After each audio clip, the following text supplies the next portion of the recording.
you emphasize a global framework now.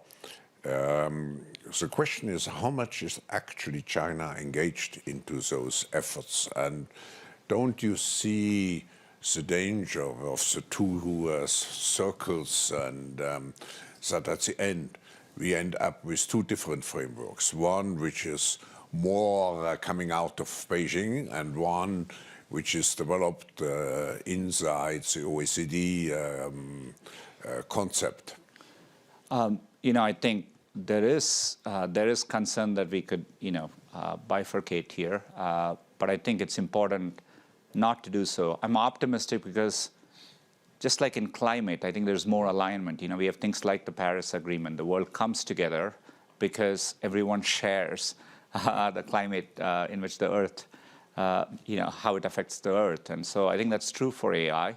So down the line, I think there'll be a common gravitational pull, regardless of who you are, to try and converge. Otherwise, you won't be able to achieve peace and prosperity. So I think there'll be a gravitational pull. No, we need it. And actually, the forum with its Center for the Fourth Industrial Revolution is trying to bring the parties together. Now, I changed for a moment the subject, and when you look at the GDPR, the California Data Privacy Act, regulators start to take meaningful action to protect consumer privacy and address, it's a second issue, the growing antitrust concerns. Google buying up all startups which are in the, let's say, AI area and so on. And some believe that actually companies like Google should pay, I think it was called, a digital dividend. Can you share with us what is actually the policy of Google? And I have here two. I come back: privacy and antitrust. It's a great question. First of all, maybe we'll talk about privacy. GDPR has been a great template. I think it gives a standardized privacy framework. And often when we are in other countries and when they are thinking about privacy regulation, we point to GDPR as a template. I'm glad Europe took the lead on it. And I think that gives a good framework for all of us to work on.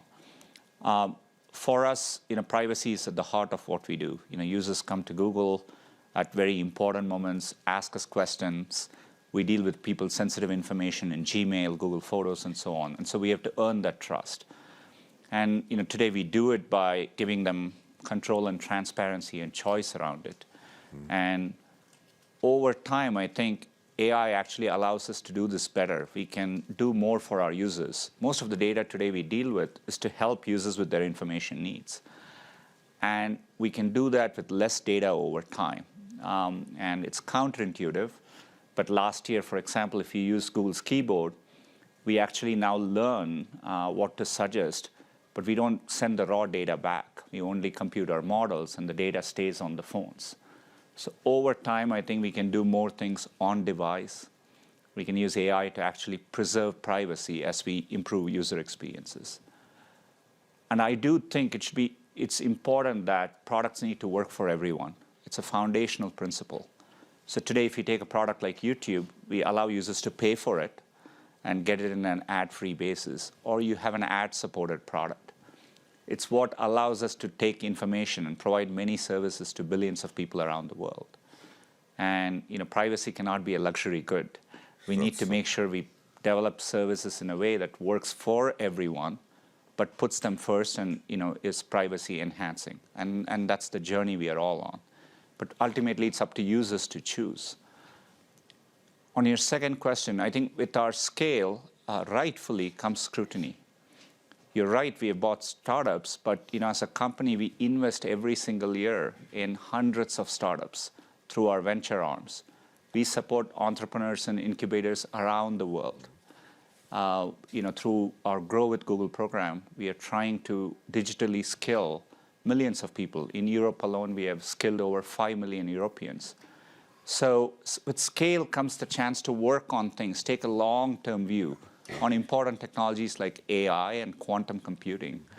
And so, that it gives us a chance to do that.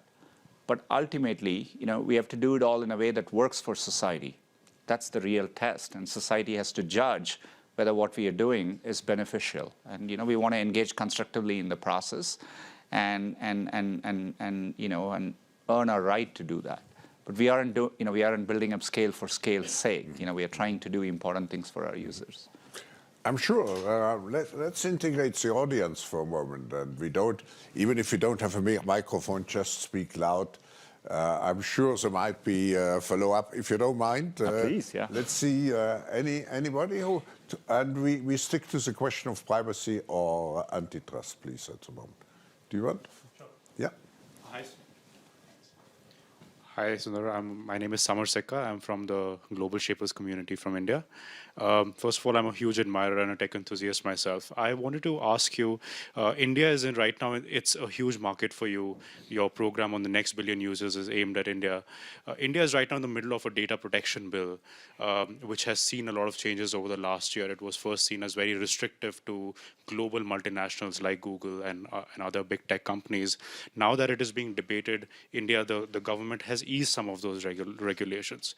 At either of these points, Google has not actively lobbied or fought this bill. They have said that we'll comply with what the government says.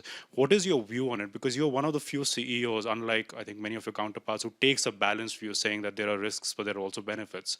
CEOs generally come out on either end of that spectrum.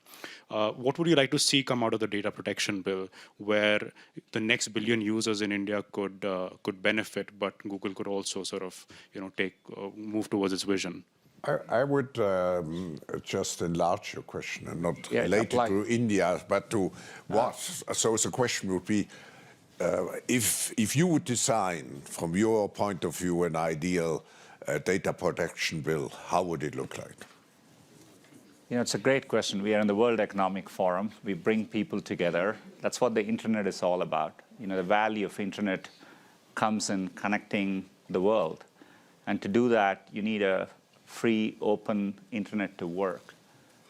At the same time, and I see it's not just in India, as Professor Schwab mentioned. It's a big topic in Europe and all other countries around the world.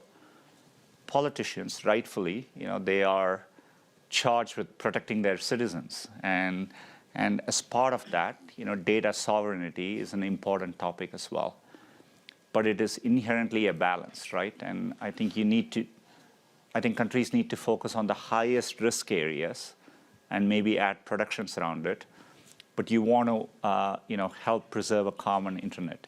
Even in India, for example, if you take a product like YouTube, many creators in India, more than 50% of their views come from outside of India. The internet is essentially an export product. You can build a service, regardless of where you build it, you can reach people around the world. That's what's great about the digital economy. It creates new opportunities. And so that's the balance countries have to strike. But I think, I think there are good regulations. GDPR is a good framework as we think about how you can protect privacy for your users, for your citizens. Doesn't always mean data has to be siloed in a particular way. And I think we need to evolve those frameworks carefully. Any other comments? Let me see. Maybe someone from behind. Let's go into the back. Yeah. Hello, my name is Guan from Learnable AI, actually an AI startup from Harvard Innovation Lab. So we do a lot of explainable AI. And I'm a big fan of Google's technology, especially DeepMind. So I want to know, in terms of transparency and explainability for AI, what do Google think, and what's Google's plan? Thank you. Such a great question. One of our AI principles is that AI is ultimately accountable to humans, and to do that well, explainability is a big part of it. Now, you can imagine a self-driving car making a decision and us being able to explain. I think it's worth remembering humans can't always explain how we make our decisions. We think we can, and we say some things, but that's not how it really happens. So I think it's worth remembering that. But we are building, it's one of our most active areas of research. For example, to counter AI bias, last year we published research. So for example, if you have an image recognition algorithm and it predicts and says these are doctors, we can now say what are the variables you're using to predict that these images are doctors. It may say white coats, that makes sense, but sometimes the model can say male because it has seen only pictures of male doctors, and then you know it's not working well.